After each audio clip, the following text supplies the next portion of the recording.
السلام عليكم، قناة لمسة الشامية معكم. اليوم ثالث يوم رمضان، إن شاء الله ينعاد عليكم.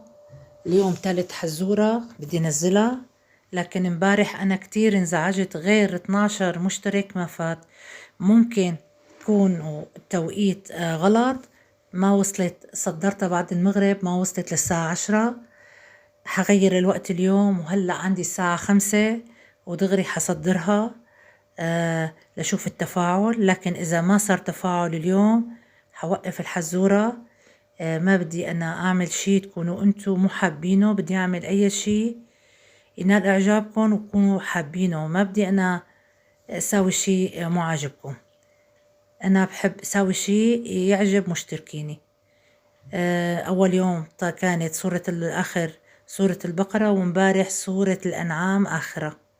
اليوم سهلت، رجعت كتير، يعني ما في أسبوع بيمروا علينا ما بنقرأ هي السورة، حتى أكترنا حافظة.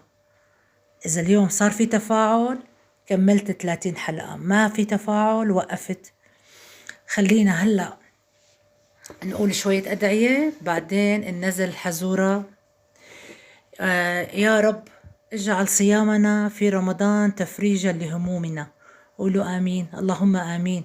واستجابة لدعائنا وغفران لذنوبنا يا رب العالمين. اللهم لا تدع في قلوبنا أمنية لكل واحد فينا وعم يسمعني. اللهم إذا في أمنية بقلبه يحقق له إياها، ما يطلع من رمضان إلا نكون محققين كل أمانينا. أمنيتي أنا رب العالمين يغفر لي ذنوبي، وما أموت إلا يكون راضي عني، وتفتح قناتي وتكون قناتي قناة انتو حابينها قبل ما أنا حبها. هلأ حنزل الحزورة وناطرة إذا انتو بدكم تتفاعلوا معي لا نزل بكرة. الحزورة كتير سهلة. وهلأ هيك أنا خلص الفيديو تبعي.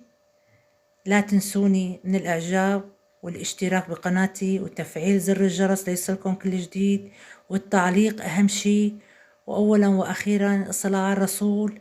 وإن شاء الله فيديو جديد بنلتقى، وناطرة تفاعلكم.